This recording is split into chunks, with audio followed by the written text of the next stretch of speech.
Welcome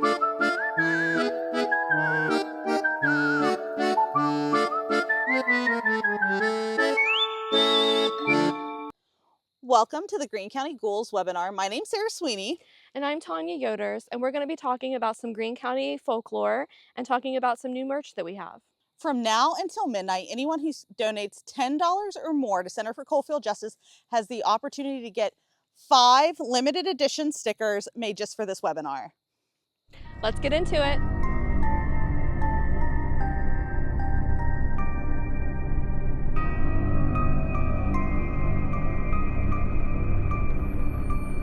So I want to introduce a very special guest here today. I'm being joined by my friend Kelly, who is a local paranormal investigator.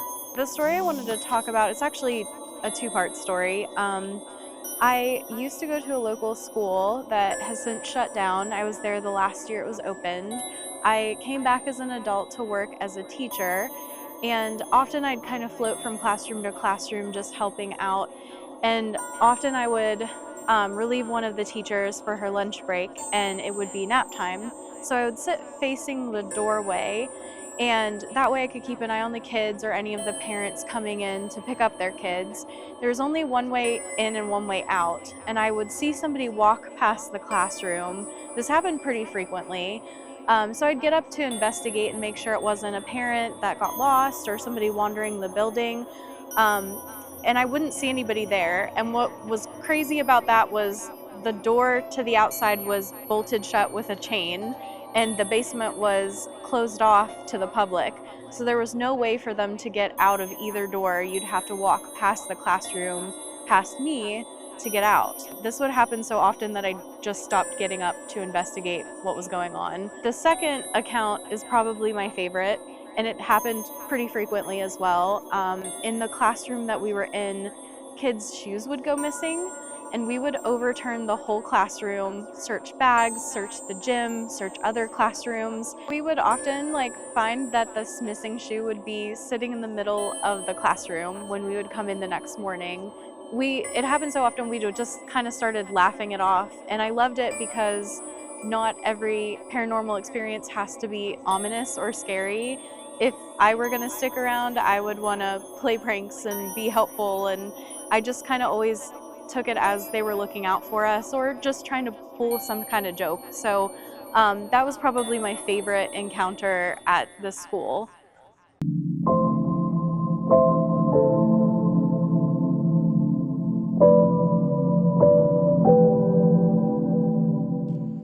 Our next story isn't exactly in Greene County. It's just over the border in Washington County, which is another county that CCJ serves. Most of the stories you're going to hear us talk about tonight in this webinar are focused on paranormal, but this one is more focused on what people are capable of when power and greed come into play.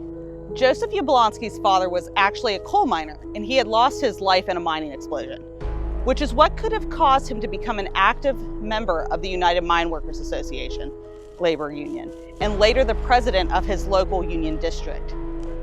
Union leadership in DC, however, was becoming more and more corrupt during this time in the late 1960s, and many miners were beginning to speak out against Tony Boyle, the president of the union at the time. These miners actually encouraged Yablonsky to run against Boyle for the union presidency and the next election in 1969, but lost by a large margin. Finding this suspicious and inconsistent with the amount of miners speaking out against Boyle and how he seemed to have the interest of the mine owners in mind above workers' safety, Yablonsky asked for an investigation into this election. This was what led Boyle to use over $20,000 of union money to hire 3 hitmen to murder Joseph Yablonsky and his family. Joseph, his wife Margaret, and his 25-year-old daughter Charlotte were killed in their southwestern Pennsylvania home on New Year's Eve. Their son Kenneth found them almost a week later after not hearing from them. The murders led to, as you can imagine, public outrage, a federal investigation, and major reform to democratization to the many labor unions. Cillian Murphy, who won an Oscar for Oppenheimer, announced last year actually that he is set to produce and star in a true crime film called Blood Runs Coal about the family and their murders.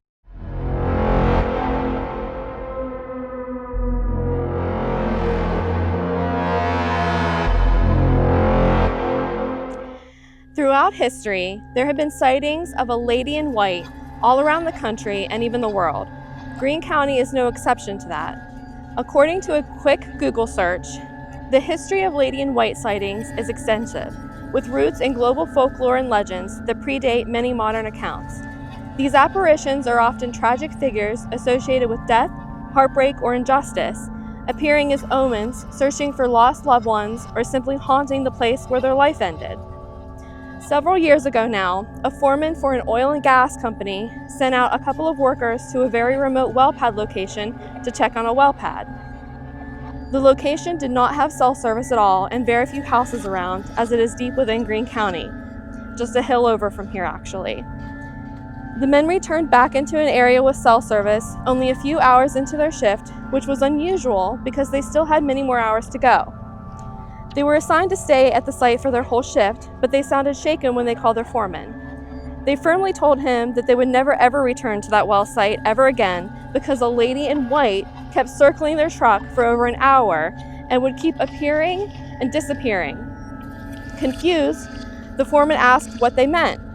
So one of the workers sent him a photo.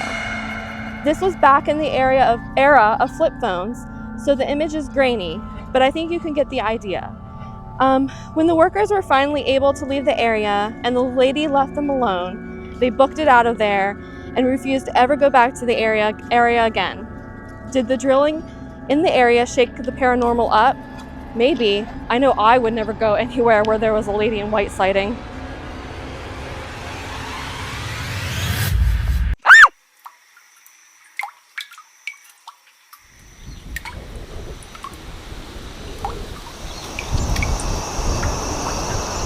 So we are so excited to be joined today by Keving Paul. He's the author of Haunted Hills and Hollows, a book that covers a lot of the paranormal experiences folks in Greene County have. And Kevin is going to be demoing and talking about his experience with dowsing or water witching today. Yeah, dowsing is an old Appalachian tradition, and I grew up with a lot of folklore.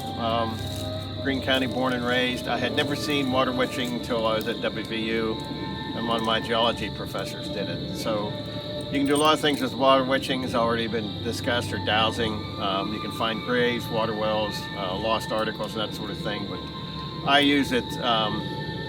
I dowse primarily to get information, sort of an intuitive method. And my spiritual worldview is best described in a paper called Appalachian Folk Magic and Protestant Christianity by a gentleman named John Richards from West Virginia State University. So the way this works is very similar.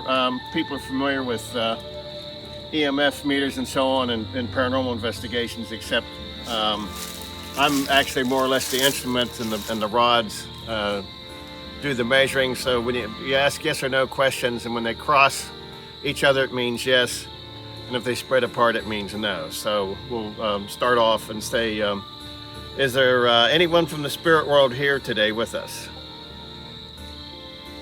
Were you ever human? Are you what's referred to as an elemental?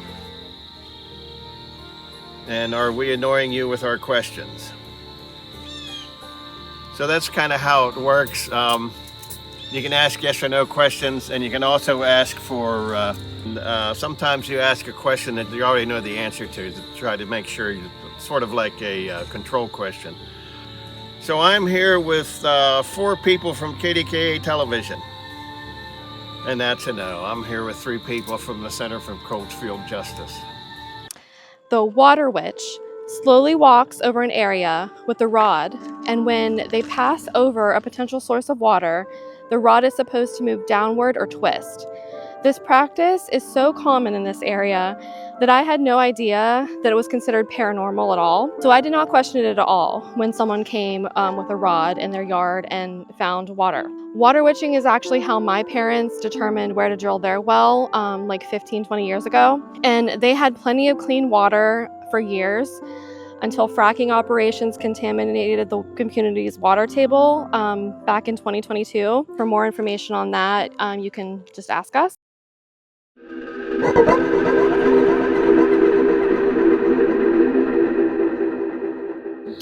So I want to talk a little while about Bigfoot, or more specifically Bigfoot and Dogman, and the vicinity of Ryerson Station State Park. in western Greene County. There have been reports for a number of years of Bigfoot-like creatures. Initially, I just got them around the I got them from witnesses around the Crow's Rock Monument, but they didn't quite fit what people think today as Bigfoot. It was more canine features.